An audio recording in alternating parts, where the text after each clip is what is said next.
ಈ ಕಾರ್ಯಕ್ರಮದ ಪ್ರಾಯೋಜಕರು Gadiyar group of companies. Gadiar Group of Companies, synonymous with excellence and innovation, stands as your dynamic partner for progress.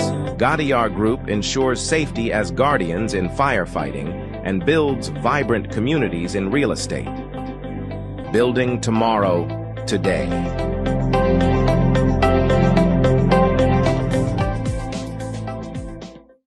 Kudukoli petrol pump Perla ವಿಶ್ವಾಸಾರ್ಹ ಸೇವೆಗೆ ಅಬ್ದುಲ್ಲಾ ಮದುಮುಲೆ ಸಾರಥ್ಯದ ಪೆರ್ಲಾ ಕುಡುಕೋಳಿ ಪಂಪ್ಗೆ ಭೇಟಿ ನೀಡಿ.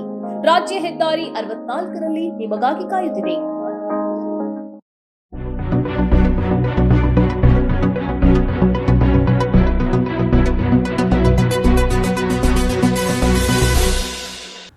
ವೀಕ್ಷಕರೇ, ಸನ್ಮಾರ್ಗ ಸುದ್ದಿ ಸಂಚಯಕ್ಕೆ ಸ್ವಾಗತ. ನಾನು ಸೈಫುಲ್ಲಾ ಕುತ್ತಾರ್. ವಕ್ಫ್ ತಿದ್ದುಪಡಿ ಮಸೂದೆಯು ವಕ್ಫ್ ಆಸ್ತಿಗಳ ನಿರ್ವಹಣೆ ಮತ್ತು ಸಂರಕ್ಷಣೆಗೆ ಬದ್ಧವಾಗಿದೆ. ಮುಂಬರುವ ದಿನಗಳಲ್ಲಿ ಸಂಸತ್ತಿನಲ್ಲಿ ಅಂಗೀಕಾರವಾಗಲಿದೆ ಎಂದು ಕೇಂದ್ರ ಗೃಹ ಸಚಿವ ಅಮಿತ್ ಶಾ ಅವರು ತಿಳಿಸಿದ್ದಾರೆ. ವಕ್ಫ್ ಮಂಡಳಿಯನ್ನು ನಿಯಂತ್ರಿಸುವ ಕಾನೂನಿನ ತಿದ್ದುಪಡಿಯನ್ನು ಈ ಮಸೂದೆ ಒಳಗೊಂಡಿದೆ. ಪ್ರಧಾನಿ ನರೇಂದ್ರ ಮೋದಿ ನೇತೃತ್ವದ ಎನ್ಡಿಎ ಸರ್ಕಾರ 3ನೇ ಅವಧಿಯಲ್ಲಿ 100 ದಿನಗಳನ್ನು ಪೂರೈಸಿದ ಕುರಿತು ಪತ್ರಿಕಾಗೋಷ್ಠಿಯಲ್ಲಿ ಮಾತನಾಡಿದ ಗೃಹ ಸಚಿವ ಅಮಿತ್ ಶಾ, ಮಸೂದೆಯು ವಕ್ಫ್ ಆಸ್ತಿಗಳ ದುರ್ಬಳಕೆಯನ್ನು ತಡೆಗಟ್ಟುತ್ತದೆ ಎಂದು ಹೇಳಿದ್ದಾರೆ. ಕಳೆದ ತಿಂಗಳು ಲೋಕಸಭೆಯಲ್ಲಿ ವಕ್ಫ್ ತಿದ್ದುಪಡಿ ಮಸೂದೆಯನ್ನು ಮಂಡಿಸಲಾಯಿತು. ಆದರೆ ಇದಕ್ಕೆ ವಿರೋಧ ಪಕ್ಷಗಳು ತೀವ್ರ ಆಕ್ರೋಶ ವ್ಯಕ್ತಪಡಿಸಿದ ಬೆನ್ನಲ್ಲೇ ಮರುಪರಿಶೀಲನೆಗಾಗಿ ಜಂಟಿ ಸಂಸದೀಯ ಸಮಿತಿಗೆ ಕೇಂದ್ರ ಶಿಫಾರಸು ಮಾಡಿತ್ತು. ನಾವು ಸೇಡು ತೀರಿಸಿಕೊಂಡ್ರೆ ಬಿಜೆಪಿಯವರಿಗೆ ಜೈಲುಗಳು ಸಾಕಾಗಲ್ಲ ಎಂದು ಮಹಿಳಾ ಮತ್ತು ಮಕ್ಕಳ ಕಲ್ಯಾಣ ಇಲಾಖೆ ಸಚಿವೆ ಲಕ್ಷ್ಮೀ ಹೆಬ್ಬಾಳ್ಕರ್ ಅವರು ಹೇಳಿದ್ದಾರೆ. ಕಾಂಗ್ರೆಸ್ ಷಡ್ಯಂತ್ರದಿಂದ ಬಿಜೆಪಿ ಶಾಸಕ ಮುನಿರತ್ನರನ್ನು ಬಂಧಿಸಲಾಗಿದೆ ಎಂಬ ಆರೋಪಕ್ಕೆ ಲಕ್ಷ್ಮೀ ಹೆಬ್ಬಾಳ್ಕರ್ ಅವರು ತಿರುಗೇಟು ನೀಡಿದ್ದಾರೆ. ಕಲಬುರಗಿಯಲ್ಲಿ ಮಾತನಾಡಿದ ಲಕ್ಷ್ಮೀ ಹೆಬ್ಬಾಳ್ಕರ್, ಕಾಂಗ್ರೆಸ್ ಪಕ್ಷಕ್ಕೆ ಷಡ್ಯಂತ್ರ ಮಾಡುವ ಅನಿವಾರ್ಯತೆ ಇಲ್ಲ. ಬಿಜೆಪಿ ರೀತಿ ಕಾಂಗ್ರೆಸ್ ಷಡ್ಯಂತ್ರ ಮಾಡಿದರೆ ಬಿಜೆಪಿಯವರಿಗೆ ಜೈಲುಗಳು ಸಾಕಾಗಲ್ಲ ಎಂದರು. ರಾಜಕಾರಣಿಗಳು ಅಂದ ಮೇಲೆ ನಮ್ಮನ್ನ ಜನ ಅನುಸರಣೆ ಮಾಡ್ತಾರೆ. ನಮ್ಮ ಜವಾಬ್ದಾರಿ ಏನು ಎಂಬುದನ್ನು ತಿಳಿದುಕೊಂಡು ಮಾತನಾಡಬೇಕು. ಹೆಣ್ಣು ಮಕ್ಕಳ ಬಗ್ಗೆ ನಾಲಿಗೆ ಬಿಗಿ ಹಿಡಿದುಕೊಂಡು ಮಾತನಾಡಬೇಕು ಎಂದು ಅವರು ವಾಗ್ದಾಳಿ ಮಾಡಿದರು. ಉಪಮುಖ್ಯಮಂತ್ರಿ ಡಿಕೆ ಶಿವಕುಮಾರ್ ವಿರುದ್ಧದ ಅಕ್ರಮ ಆಸ್ತಿ ಗಳಿಕೆ ಪ್ರಕರಣಕ್ಕೆ ಸಂಬಂಧಪಟ್ಟ ಹಾಗೆ ಬಿಜೆಪಿ ಶಾಸಕ ಬಸವನಗೌಡ ಪಾಟೀಲ್ ಯತ್ನಾಳ್ ಸಲ್ಲಿಸಿದ್ದ ಅರ್ಜಿ ವಿಚಾರಣೆ ಸುಪ್ರೀಂ ಕೋರ್ಟ್ ಆರಂಭಿಸಿದೆ. ಡಿಸಿಎಂ ಡಿಕೆ ಶಿವಕುಮಾರ್, ರಾಜ್ಯ ಸರ್ಕಾರ ಮತ್ತು ಲೋಕಾಯುಕ್ತಗೆ ಸುಪ್ರೀಂ ಕೋರ್ಟ್ ನೋಟಿಸ್ ಜಾರಿ ಮಾಡಿದೆ. 4 ವಾರಗಳ ಕಾಲ ವಿಚಾರಣೆ ಮುಂದೂಡಿದೆ. ಅಕ್ರಮ ಆಸ್ತಿ ಗಳಿಕೆ ಪ್ರಕರಣ ಸಂಬಂಧ ಡಿಕೆ ಶಿವಕುಮಾರ್ ವಿರುದ್ಧದ ಸಿಬಿಐ ಪ್ರಕರಣ ಹಿಂಪಡೆಯುವ ಸರ್ಕಾರದ ನಿರ್ಧಾರ ಪ್ರಶ್ನಿಸಿ ಶಾಸಕ ಬಸನಗೌಡ ಪಾಟೀಲ್ ಯತ್ನಾಳ್ ಹೈಕೋರ್ಟ್ಗೆ ಅರ್ಜಿ ಸಲ್ಲಿಸಿದ್ದರು. ಈ ಅರ್ಜಿಯನ್ನು ಆಗಸ್ಟ್ 29ರಂದು ಹೈಕೋರ್ಟ್ ತಿರಸ್ಕರಿಸಿತ್ತು. ವಿಚಾರಣೆ ಬಳಿಕ ಅರ್ಜಿಯನ್ನು ವಜಾ ಮಾಡಿದ್ದ ಹೈಕೋರ್ಟ್ ರಾಜ್ಯ ಸರ್ಕಾರ ಮತ್ತು ಸಿಬಿಐ ನಡುವಿನ ಪ್ರಕರಣವನ್ನು ಸುಪ್ರೀಂ ಕೋರ್ಟ್ ತೀರ್ಮಾನಿಸಲಿ ಎಂದು ಅಭಿಪ್ರಾಯಪಟ್ಟಿತ್ತು. ಸುಪ್ರೀಂ ಕೋರ್ಟ್ ವಿಚಾರಣೆ ನಡೆಸಿದರೆ ಸೂಕ್ತ ಎಂದು ಹೈಕೋರ್ಟ್ ಪೀಠ ಅಭಿಪ್ರಾಯ ವ್ಯಕ್ತಪಡಿಸಿತ್ತು. ಈ ಹಿನ್ನೆಲೆಯಲ್ಲಿ ಶಾಸಕ ಬಸನಗೌಡ ಪಾಟೀಲ್ ಯತ್ನಾಳ್ ಅವರು ಸುಪ್ರೀಂ ಕೋರ್ಟ್ಗೆ ಅರ್ಜಿ ಸಲ್ಲಿಸಿದ್ದರು. ಸುಪ್ರೀಂ ಕೋರ್ಟ್ ಇಂದು ಅರ್ಜಿ ವಿಚಾರಣೆ ನಡೆಸಿತು. ಪ್ರಕರಣಕ್ಕೆ ಪ್ರತಿವಾದ ಮಂಡಿಸುವಂತೆ ಉಪಮುಖ್ಯಮಂತ್ರಿ ಡಿಕೆ ಶಿವಕುಮಾರ್ ಕರ್ನಾಟಕ ಸರ್ಕಾರ ಮತ್ತು ಲೋಕಾಯುಕ್ತಕ್ಕೆ ನೋಟಿಸ್ ಜಾರಿ ಮಾಡಿ 4 ವಾರಗಳ ಕಾಲ ವಿಚಾರಣೆ ಮುಂದೂಡಿದೆ. ತೆಲಂಗಾಣದಲ್ಲಿ ಹೃದಯ ವಿದ್ರಾವಕ ಅಪಘಾತವೊಂದು ನಡೆದಿದೆ. 3 ವರ್ಷದ ಮಗು ತನ್ನ ತಂದೆ ಚಲಾಯಿಸ್ತಾ ಇದ್ದ ಲಾರಿಯ ಅಡಿಗೆ ಬಿದ್ದು ಸಾವಿಗೀಡಾಗಿದೆ. ಕೃಷ್ಣ ಎಂಬ ಆ ತಂದೆ ಲಾರಿ ಚಲಾಯಿಸಲು ಹೊರಟಾಗ ಮಗು ಮರದ ಬದಿಯಲ್ಲಿ ನಿಂತಿತ್ತು. ಅದವರಿಗೆ ಕಾಣಿಸಿರಲಿಲ್ಲ. ಆದರೆ ಮಗು ತಂದೆಯ ಬಳಿಗೆ ಓಡಿ ಬಂದಿತ್ತು. ಈ ಸಂದರ್ಭದಲ್ಲಿ ಮಗುವಿಗೆ ಡಿಕ್ಕಿ ಹೊಡೆದು ಮಗು ಸಾವಿಗೀಡಾಗಿದೆ ಎಂದು ವರದಿಯಾಗಿದೆ. ಮಗುವಿನ ಹೆಸರು ವಿಘ್ನೇಶ್. ಆಂಧ್ರಪ್ರದೇಶದ ಈ ಕುಟುಂಬ ಉದ್ಯೋಗಾರ್ಥವಾಗಿ ಹೈದರಾಬಾದ್ಗೆ ಬಂದಿತ್ತು. ಈ ದಂಪತಿಗೆ 3 ಮಕ್ಕಳಿದ್ದಾರೆ. ಮನೆಯಲ್ಲಿ ವಾಹನವನ್ನು ತೆಗೆಯುವಾಗ ಅಥವಾ ವಾಹನ ಚಲಾಯಿಸುವಾಗ ಮೈಯೆಲ್ಲ ಕಣ್ಣಾಗಿರಬೇಕು ಎಂದು ನಾಗರಿಕರು ಹೇಳಿದ್ದಾರೆ.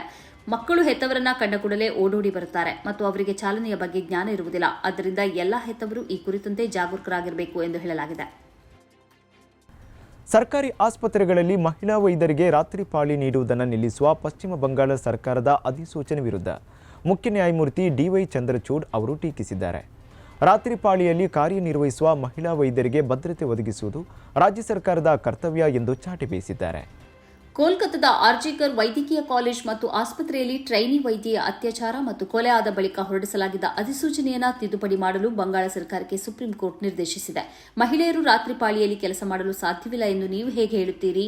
ಅವರು ರಿಯಾಯಿತಿಯನ್ನು ಬಯಸುವುದಿಲ್ಲ. ಅದಕ್ಕೆ ಪರಿಹಾರವೆಂದರೆ ನೀವು ಭದ್ರತೆಯನ್ನು ನೀಡಬೇಕು. ಪಶ್ಚಿಮ ಬಂಗಾಳ ಅಧಿಸೂಚನೆಯನ್ನು ಸರಿಪಡಿಸಬೇಕು. ಮಹಿಳೆಯರು ಪೈಲಟ್ಗಳಾಗಿ ಸೇನೆಯಲ್ಲಿ ರಾತ್ರಿ ಕೆಲಸ ಮಾಡುತ್ತಾರೆ ಎಂಬುದನ್ನು ನೀವು ಗಮನಿಸಬೇಕು ಎಂದು ಸರ್ಕಾರದ ಪರ ವಾದ ಮಂಡಿಸಿದ ವಕೀಲ ಸಿಬಲ್ ಅವರಿಗೆ ಸಿಜೆಐ ಸೂಚಿಸಿದರು. ಕೋಲ್ಕತ್ತಾದ ಆರ್ಜಿಕರ್ ವೈದ್ಯಕೀಯ ಕಾಲೇಜ್ ಮತ್ತು ಆಸ್ಪತ್ರೆಯಲ್ಲಿ ನಡೆದ ವೈದ್ಯೆಯ ಅತ್ಯಾಚಾರ ಮತ್ತು ಹತ್ಯೆಗೆ ಸಂಬಂಧಿಸಿದಂತೆ ಪೀಠವು ಸ್ವಯಂ ಪ್ರೇರಿತ ಪ್ರಕರಣ ದಾಖಲಿಸಿಕೊಂಡು ವಿಚಾರಣೆ ನಡೆಸುತ್ತಿದೆ. ಪ್ರಸ್ತುತ ಕೇಂದ್ರೀಯ ತನಿಖಾ ದಳ ಪ್ರಕರಣದ ತನಿಖೆ ನಡೆಸುತ್ತಿದೆ. ದೇಶದ ಬುಲ್ಡೋಸರ್ ರಾಜನೀತಿಗೆ ಸುಪ್ರೀಂ ಕೋರ್ಟ್ ತಾತ್ಕಾಲಿಕ ತಡೆ ವಿಧಿಸಿದೆ. ಸುಪ್ರೀಂ ಕೋರ್ಟ್ನ ಅನುಮತಿ ಇಲ್ಲದೆ ಯಾವುದೇ ಕಟ್ಟಡ ಮನೆಗಳನ್ನು ಸರ್ಕಾರ ಬುಲ್ಡೋಸರ್ ಬಳಸಿ ಧ್ವಂಸಗೊಳಿಸಬಾರದು ಎಂದು ಆದೇಶಿಸಿದೆ. ಜಸ್ಟಿಸ್ ಬಿಆರ್ ಗವಾಯಿ ಮತ್ತು ಕೆವಿ ವಿಶ್ವನಾಥನ್ ಅವರ ಪೀಠ ಈ ತೀರ್ಪು ನೀಡಿದೆ. ಬುಲ್ಡೋಸರ್ ರಾಜ್ಗೆ ಸಂಬಂಧಿಸಿದ ಅರ್ಜಿಗಳು ಅಕ್ಟೋಬರ್ 1ರಂದು ಮತ್ತೆ ಪರಿಗಣನೆಗೆ ಬರಲಿದೆ. ಅಲ್ಲಿಯವರೆಗೆ ಬುಲ್ಡೋಸರ್ ರಾಜ್ ನೀತಿಗೆ ತಡೆ ಹೇರಲಾಗಿದೆ. ಉತ್ತರ ಪ್ರದೇಶ, ಮಧ್ಯಪ್ರದೇಶ, ಹರಿಯಾಣ, ಅಸ್ಸಾಂ ಮುಂತಾದ ಬಿಜೆಪಿ ಆಡಳಿತವಿರುವ ರಾಜ್ಯಗಳಲ್ಲಿ ಬುಲ್ಡೋಸರ್ ಅನ್ನು ಅತ್ಯಂತ ಪಕ್ಷಪಾತಿತನದಿಂದ ಬಳಸಿಕೊಳ್ಳಲಾಗಿದೆ ಎಂಬ ಆರೋಪ ಇದೆ. ಮುಖ್ಯವಾಗಿ ಮುಸ್ಲಿಮರ ಮನೆಗಳನ್ನೇ ಧ್ವಂಸಗೊಳಿಸಿರುವುದು ಮಾಹಿತಿಗಳಿಂದ ಸ್ಪಷ್ಟವಾಗಿದೆ. ಕಾನೂನು ವಿರೋಧಿ ಕೃತ್ಯಗಳಲ್ಲಿ ಭಾಗಿಯಾದವರೆಂದು ಆರೋಪಿಸಿ ಅವರ ಮನೆಗಳನ್ನು ಧ್ವಂಸಗೊಳಿಸುವ ಪರಿಪಾಠ 2017ರಿಂದ ಉತ್ತರ ಪ್ರದೇಶದಲ್ಲಿ ಯೋಗಿ ಆದಿತ್ಯನಾಥ್ ಆರಂಭಿಸಿದರು. ಅದು ಆ ಬಳಿಕ ಬಿಜೆಪಿ ಆಡಳಿತವಿರುವ ಇತರ ರಾಜ್ಯಗಳಿಗೂ ಹಬ್ಬಿತು. ಈ ಹಿನ್ನೆಲೆಯಲ್ಲಿ ಈ ನೀತಿಯ ವಿರುದ್ಧ ಸುಪ್ರೀಂ ಕೋರ್ಟ್ನಲ್ಲಿ ಹಲವು ಅರ್ಜಿಗಳು ಸಲ್ಲಿಕೆಯಾಗಿವೆ. ಗಾಜಾಕ್ಕೆ ಹೋಗಿ ಯುದ್ಧದಲ್ಲಿ ಪಾಲ್ಗೊಳ್ಳುವುದಾದರೆ ನಿಮಗೆ ಪೌರತ್ವ ನೀಡುತ್ತೇನೆ ಎಂದು ತನ್ನ ದೇಶದಲ್ಲಿರುವ ಆಫ್ರಿಕಾದ ನಿರಾಶ್ರಿತರಿಗೆ ಇಸ್ರೇಲ್ ಆಹ್ವಾನ ನೀಡಿದೆ. ಇಸ್ರೇಲ್ನಲ್ಲಿ ಸುಮಾರು 30,000 ಆಫ್ರಿಕನ್ನರು ನಿರಾಶ್ರಿತರಾಗಿದ್ದಾರೆ ಎಂದು ವರದಿಯಾಗಿದೆ. ಇದರಲ್ಲಿ ಹೆಚ್ಚಿನವರು ಯುವ ಪ್ರಾಯದವರಾಗಿದ್ದಾರೆ. ಗಾಜಾ ಯುದ್ಧದಲ್ಲಿ ಸಾಕಷ್ಟು ಸೈನಿಕರನ್ನ ಕಳಕೊಂಡಿರುವ ಇಸ್ರೇಲ್ ಇದೀಗ ತನ್ನ ಪ್ರಜೆಗಳಿಂದಲೂ ಭಾರೀ ವಿರೋಧವನ್ನು ಎದುರಿಸುತ್ತಿದೆ. ಈ ಹಿನ್ನೆಲೆಯಲ್ಲಿ ಆಫ್ರಿಕಾದವರನ್ನ ಗಾಜಾದ ಯುದ್ಧ ಮೈದಾನಕ್ಕೆ ನೂಕುವ ಶ್ರಮ ನಡೆಸುತ್ತಿದ್ದು, ಇದನ್ನು ಅಲ್ಲಿನ ಪ್ರಮುಖ ಪತ್ರಿಕೆ ಹ್ಯಾರೆಟ್ಸ್ ಖಂಡಿಸಿದೆ. ಆಫ್ರಿಕನ್ ರಾಷ್ಟ್ರಗಳಿಂದ ನಿರಾಶ್ರಿತರಾಗಿ ಬಂದವರನ್ನ ಇಸ್ರೇಲ್ ಅತ್ಯಂತ ಅವಮಾನಕರವಾಗಿ ನಡೆಸಿಕೊಳ್ತಾ ಇದೆ ಎಂಬುದು ಇದರಿಂದ ವ್ಯಕ್ತವಾಗಿದೆ ಎಂದು ಪತ್ರಿಕೆ ಬರೆದಿದೆ. ನ್ಯಾಯಾಲಯದ ಮಧ್ಯಪ್ರದೇಶದ ಬಳಿಕ ತಾತ್ಕಾಲಿಕ ಪೌರತ್ವವನ್ನು ಪಡೆದಿರುವ 3,500 ಸುಡಾನಿ ಪೌರರು ಕೂಡ ಈ 30,000 ಮಂದಿಯಲ್ಲಿ ಒಳಗೊಂಡಿದ್ದಾರೆ. ದಶಕಗಳಿಂದ ಈ ಆಫ್ರಿಕನ್ ನಿರಾಶ್ರಿತರು ಪೌರತ್ವವನ್ನು ಬಯಸಿ ಇಸ್ರೇಲ್ನಲ್ಲಿ ನೆಲೆಸಿದ್ದಾರೆ. ಈವರೆಗೆ ಅವರಿಗೆ ಪೌರತ್ವವನ್ನು ನೀಡಲಾಗಿರಲಿಲ್ಲ. ಇದೀಗ ದಿಢೀರನೆ ಅವರಿಗೆ ಪೌರತ್ವವನ್ನು ಕೊಡಲು ನಿರ್ಧರಿಸುವುದಕ್ಕೆ ವಿರೋಧ ವ್ಯಕ್ತವಾಗಿದೆ. ಯಮನ್ನಿಂದ ಹೂತಿಗಳು ನಡೆಸಿದ ಮಿಸೈಲ್ ದಾಳಿಗೆ ಇಸ್ರೇಲ್ ಬೆಚ್ಚಿಬಿದ್ದಿದೆ. ಹೂತಿಗಳ ಹೊಸ ಹೈಪರ್ಸಾನಿಕ್ ಬ್ಯಾಲಿಸ್ಟಿಕ್ ಮಿಸೈಲ್ 11 ನಿಮಿಷ 5 ಸೆಕೆಂಡ್ನಲ್ಲಿ 2040 ಕಿಲೋಮೀಟರ್ ಸಾಗಿ ಇಸ್ರೇಲ್ ಒಳಗೆ ಭಾರೀ ಅನಾಹುತವನ್ನು ಮಾಡಿದೆ ಎಂದು ಹೂತಿಗಳು ಹೇಳಿದ್ದಾರೆ. ಟೆಲ್ ಅವೀವ್ ಸಮೀಪದ ಸೇನಾ ಕೇಂದ್ರವಾದ ಜಾಫರ್ ಪ್ರದೇಶವನ್ನು ಗುರಿಯಾಗಿಸಿ ಹೂತಿಗಳು ಈ ಮಿಸೈಲ್ ಹಾರಿಸಿದರು. ಈ ಮಿಸೈಲ್ ತಡೆಯಲು ಇಸ್ರೇಲ್ಗೆ ಸಾಧ್ಯವಾಗಿಲ್ಲ ಮತ್ತು ನಮ್ಮ ನಿಗದಿತ ಗುರಿ ಈಡೇರಿದೆ ಎಂದು ಹೂತಿ ಕಮಾಂಡರ್ ಯಹ್ಯಾ ಸಾರಿ ಅವರು ಹೇಳಿದ್ದಾರೆ. 20 ಇಂಟರ್ಸೆಪ್ಟರ್ಗಳನ್ನು ದಾಟಿ ನಮ್ಮ ಮಿಸೈಲ್ ಇಸ್ರೇಲ್ಗೆ ನುಗ್ಗಿದೆ ಎಂದು ಹೂತಿ ಕಮಾಂಡರ್ ಹೇಳಿದ್ದಾರೆ. ಫೆಲಸ್ತೀನ್ 2 ಎಂಬ ಮಿಸೈಲ್ ಅನ್ನು ಈ ಆಕ್ರಮಣಕ್ಕೆ ಉಪಯೋಗಿಸಲಾಗಿದೆ. ಹಾಗೆಯೇ ಮಿಸೈಲ್ ಅನ್ನು ಸ್ಥಾಪಿಸುವ ದೃಶ್ಯವನ್ನು ಕೂಡ ಹೂತಿಗಳು ಬಿಡುಗಡೆಗೊಳಿಸಿದ್ದಾರೆ. 2150 ಕಿಲೋಮೀಟರ್ಗಳಷ್ಟು ದೂರ ಈ ಮಿಸೈಲ್ಗಳು ಹೋಗಿ ತಲುಪಬಹುದಾಗಿದೆ. ಶಬ್ದಕ್ಕಿಂತ 16 ಪಟ್ಟು ಹೆಚ್ಚು ವೇಗದಿಂದ ಇದು ಚಲಿಸಬಲ್ಲದು. ಇಸ್ರೇಲ್ ಸ್ಥಾಪಿಸಿರುವ ಐರನ್ ಡ್ಯಾಮ್ ಎಂಬ ರಕ್ಷಣಾ ಕವಚವನ್ನು ದಾಟಿ ಈ ಮಿಸೈಲ್ ಹೋಗುವ ಸಾಮರ್ಥ್ಯವನ್ನು ಹೊಂದಿದೆ ಎಂದು ಹೇಳಲಾಗಿದೆ. ಈ ಮಿಸೈಲ್ ಬರುವುದಕ್ಕಿಂತ ಮೊದಲು ಟೆಲ್ ಅವೀವ್ ಮತ್ತು ಮಧ್ಯ ಇಸ್ರೇಲ್ನಲ್ಲಿ ಅಪಾಯದ ಸೈರನ್ ಅನ್ನು ಮೊಳಗಿಸಲಾಗಿತ್ತು. ಇದರಿಂದಾಗಿ ಜನರು ಸುರಕ್ಷಿತ ಸ್ಥಳಕ್ಕೆ ಧಾವಿಸಿದರು. ಸುಮಾರು 24 ಲಕ್ಷದಷ್ಟು ಮಂದಿ ಸುರಕ್ಷಿತ ಸ್ಥಳಗಳಿಗೆ ಧಾವಿಸಿದರು ಎಂದು ಇಸ್ರೇಲ್ ಮಾಧ್ಯಮಗಳು ವರದಿ ಮಾಡಿವೆ. ವೀಕ್ಷಕರೇ, ಇದು ಈ ಹೊತ್ತಿನ ಸುದ್ದಿ ಸಂಚಯ. ನಿರಂತರ ಕಾರ್ಯಕ್ರಮಗಳಿಗಾಗಿ ವೀಕ್ಷಿಸ್ತಾ ಇರಿ ಸನ್ಮಾರ್ಗ ನ್ಯೂಸ್. ಸುದ್ದಿಗಳ ಸಂತೆಯಲ್ಲಿ ಸತ್ಯದ ಮೊಂಬತ್ತಿ.